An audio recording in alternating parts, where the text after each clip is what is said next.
Hello, a very warm welcome to Fireside Chats. My name is Magela Pillai, and on today's show we take up the subject of the moral compass. Our speaker is Sister Denise, an experienced meditator and a practitioner of Rajyoga Meditation for many years. In this series, we look at a variety of subjects surrounding spirituality, what it is, what it's not, and we ask you to take a deeper look at what your relationship is with the Supreme Soul. Sister Denise, very warm welcome. Thank you for joining us. Thank you very much. Tell me, the term moral compass has been around for aeons, but has it just become words, or is it real for some? Well, a moral compass is real, but do you know how to use it? Do you know which direction that you're looking for? That's really what it's all about. So the moral compass, we have in architecture, Vastu Shastra and Feng Shui, and so it's all about your orientation. Mm-hmm. And these disciplines actually, in their original form, are absolutely natural. A person is naturally oriented in the right way. But when a person gets off track and disorientated, then that means physically, spiritually, socially, and in every other way, it's as if the compass is spinning around. Mm. So the moral compass has to do with what direction do we need to be facing in terms of our behavior, our conduct. And there's some problems about it because morality is really defined by the majority, the group of people who are in power in any given society. And what's happened in the world today is that the people who are in power tend to have their moral compass pointing backwards. And so it's become a very confusing time because partly people are able to come into positions of power because of wealth, and wealth can be acquired in non-moral ways, and then you become the moral authority, so it becomes very confusing for the society. So I feel that we need to really reset the moral compass. And normally we set our moral compass according to the traditions, the ways that are considered perennially right. But what I found is that even though that may have been right long, long ago, but over the years it hasn't really held its course. It's really got deviated, probably imperceptibly, but once the deviation is very far, then you start seeing it, and the question arises, what would be the standard by which you set your moral compass? And I think you can no longer set it by the prominent people in the society. So you have to find a different standard. And if you set the standard according to what's considered as the ancient ways, that is the same standard as the prominent people in the society also refer to. And it has become possible to use a standard and then make the moral orientation convenient to what suits you. So therefore it's no longer really a reliable reference point. So this is why I think that what people are looking for is God. Now, Sister Denise, how has one reached this state where we have forgotten what true north is? What brought us to this current point? When I mean we, I mean the world. I think the problem is it's been imperceptible. The earth itself is tilted. But you don't know it's tilted unless somebody tells you. And so we know it's tilted, this is why there are the seasons and so on. We can assume that at one point it was upright. We don't really know what made it tilt. We're used to it being tilted. It may be continuing to tilt, but it hasn't been really identified by most people. Are unaware of the fact that it's not really a stable tilt. It's really quite a wobble, and I think that that also reflects a bit of a wobble that's happening in humanity. But because these changes happen very slowly, and because the way they are tracked, or the way history is tracked, is not really totally objective. So I think people have not been able to see clearly what has happened. You hear people talk about the good old days.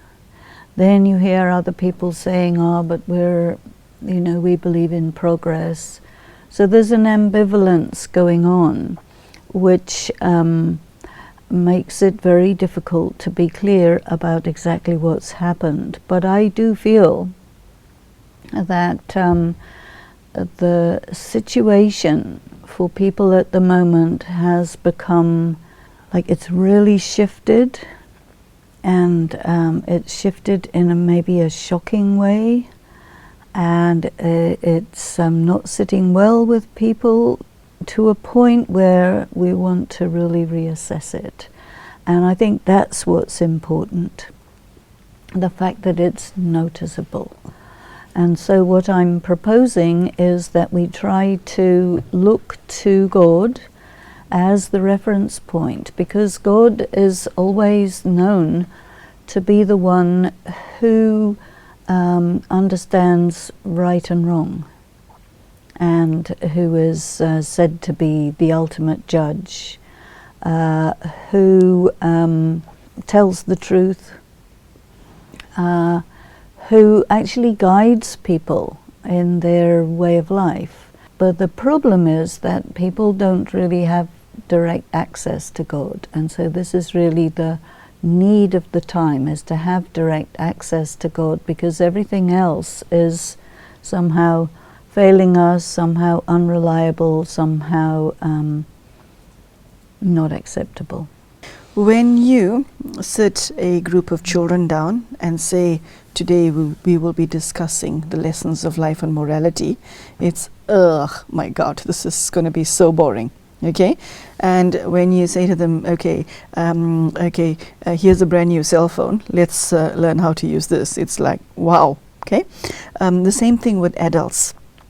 When you sit people down and tell them, let's try and find a way of being that works, or when you try to teach human beings, young or old, any sense of morality, a right way of living, there's a reluctance to learn.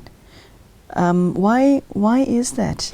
Well, exactly because of what I was saying earlier. The reluctance to learn is because of the people who are the reference point, and they are seen to be not an acceptable reference point. Now, if you say to a group of people, God is going to come and sit with us and talk about how to have a better life, they'd probably be more interested.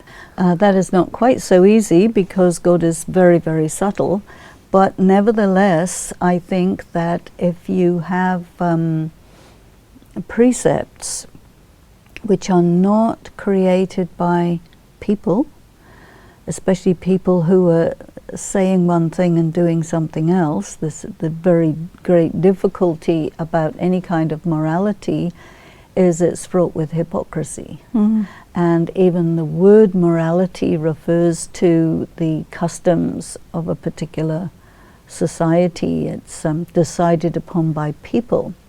Now, if right and wrong is not decided by the majority, we were talking earlier about that expression, vox populi, vox Dei, and I think it comes in here quite well.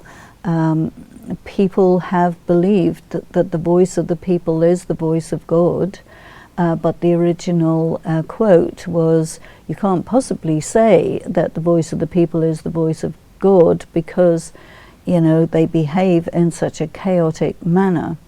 And this is really what we're seeing, the hypocrisy going on between what people are saying and what people are doing renders them not worthy of respect, and so people do whatever they want. If we can make contact with that source of rightness, of goodness, of correctness, which is not a human source, then we have something that we can actually respect. And I think that's going to make all the difference. You said in a previous episode that God is subtle. God does communicate, but it's not a question of there's a voice from heaven that shouts. There is a use of a conduit in order to get his message across. How do we get people to listen then to the truth, as understood and as enunciated by the Supreme Soul himself? I think what people want is, they don't want to be told, they don't want to hear something, they want to see it.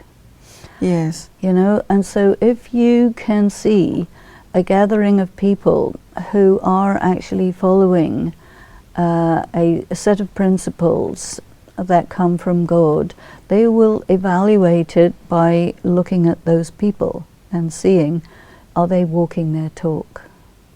Because I think a lot of people are really interested in finding some kind of role models. There's so many philosophies, it's so easy to say noble things, but to do it is another story. And I think people don't trust words, they trust actual physical beings who are actually walking their talk. So I think that this is really going to be the most valuable, most important and most influential thing. Sister Denise, what are the signs of a human being who has truly been touched by God? Well, that person would be very clear, very kind, very strong. There would be many kinds of attributes, and all of those would be in balance with each other. They would be, I would say, quite internally disciplined. They would be soft. They would be resilient. They would be uncorruptible, And their eyes? Their eyes would be gentle and piercing. That's nice. I got goosebumps when you said that. Feeling cold all of a sudden. But the heart would be so warm and kind, and wise. And I think that people have a whole bunch of criteria inside that they can sort of produce as a checklist, and that if they see someone or some people who really are fulfilling it, they would be drawn, they would be attracted, they would be wanting to test it out. Because I think if you're going to have faith in something, it means you're sort of trusting. You have to test it to see whether it's for real.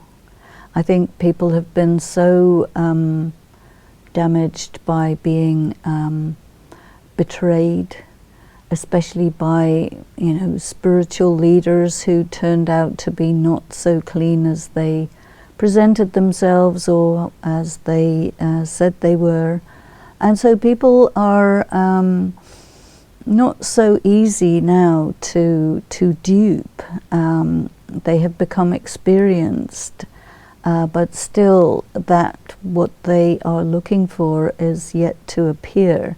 So yes, people are looking for it. I think it also would have something to do with light, because a person who is a person of God, a person with God, would have that aura of light or aspect of light around them that people are looking for. So all of these considerations must be there.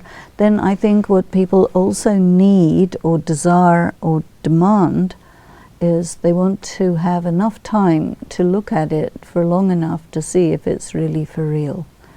Because it'll stand the test of time. Yes, it needs to do that. Okay. That was that felt like a meditation commentary. Sister Denise, tell me, on a physical compass, it is said, find your true north. Okay, how does that work for the human soul? Is there a north? Is there a direction?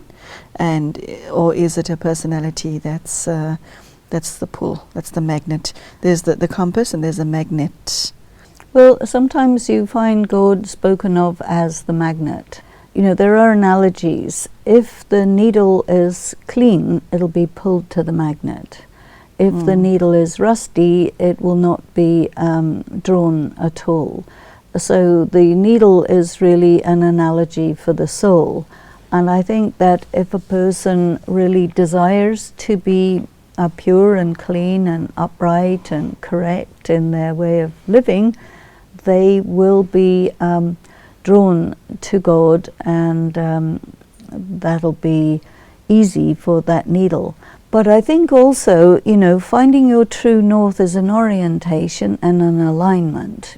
You know, if God is a certain way and you are aligned with that way, then that'll be the true north being presented, so anyone could be able to see, yeah, this one is lined up with the true north, therefore I can go in that direction. Because the point of a compass is to let you know what direction to go in.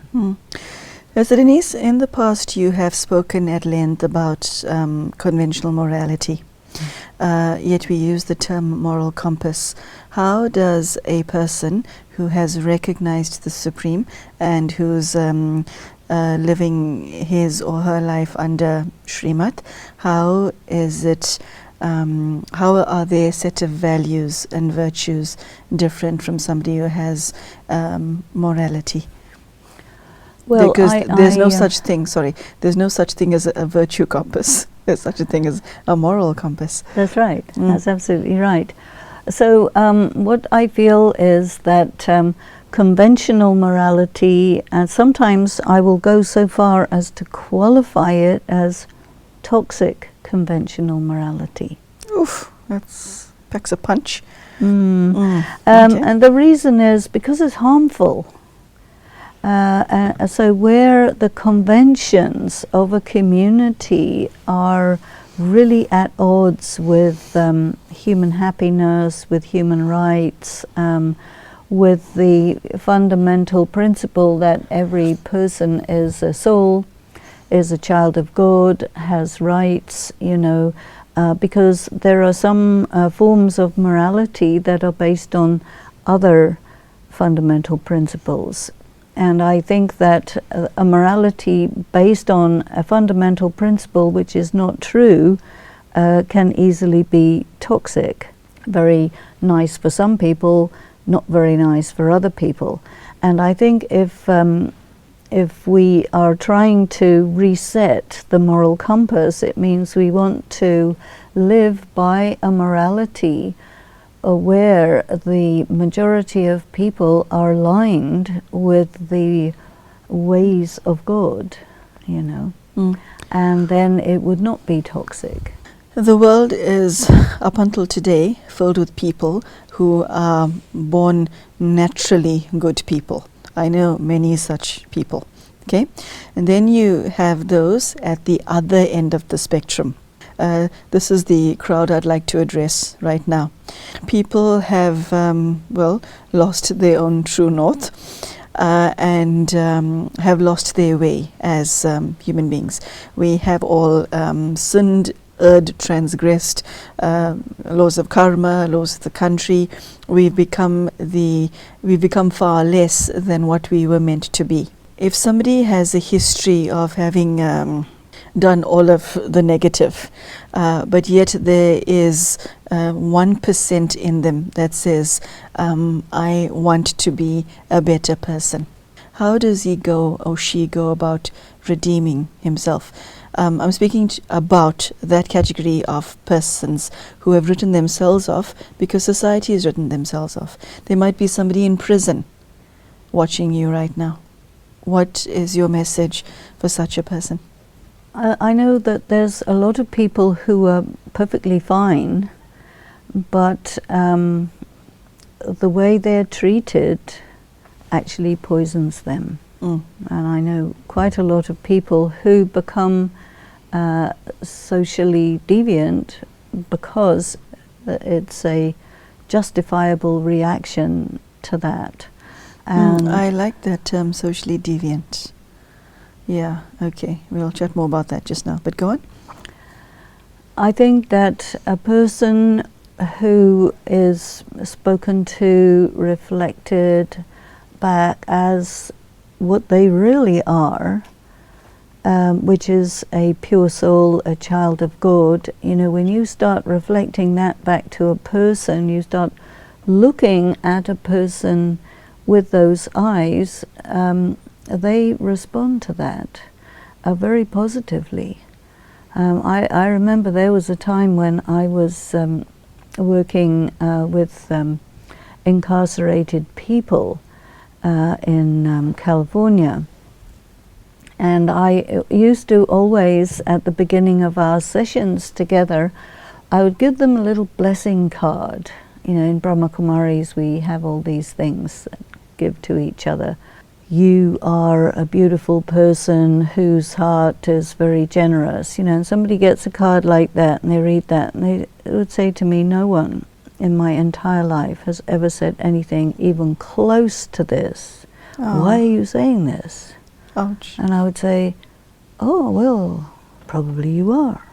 I said, yes, So the person all of a sudden melts and becomes like a little child, you see. And I do feel that a lot of people have been so badly treated by the social environment that they have every reason to hit back. And that, in the name of morality, in the name of correctional procedures, you're just destroying people's lives left and right, and it doesn't really have to be that way. I mean, there are no doubt some people who are really filled with evil feelings and intention and so on, and that they have to be looked at in a different way. But there's a huge number of people who are perfectly all right, but who are made bad. Yes, it doesn't have to be. Okay, this has been a beautiful half hour, so thank you so much for sharing. I'm sure our audience would like some final words from you. Probably a very important thing is to make a big distinction from what is in the very, very core of your heart about who you are and what people tell you, because people look at each other through filters. Many people, they project on others. Very rarely do you find a person who looks at you and sees you as you are. But you can see yourself as you are. And look at yourself as you are, or even better, look at yourself as God sees you, as His sweet child, as His beloved heir, as his student, as one who he would like to prepare to inherit the earth. You know, look at yourself like that, and not the way all kinds of people look at you. There's nothing to say that that would not be absolutely correct. Okay. Thank you, Sister Denise. Thank you very much. So, I don't know what this episode has felt like for you, but for me it felt as if God was massaging my heart. And I think what is precious about the words that were shared today is that Sister Denise very meticulously articulated what a human being would be like once they have experienced God. And there are many across the globe who have, and you should trust your instincts when looking at such a person, because whoever really has been loved by God, I think carries a piece of God with them wherever they go. So Sister Denise has shared what it means to have lost one's moral compass, how to re-find it or rediscover it, and how to become the person that you have always known in your heart you could be, rather than become what people have seen you to be in this lifetime. So thank you so much for joining us, and I do wish you everything of the best in your own spiritual quest. Thank you and goodbye.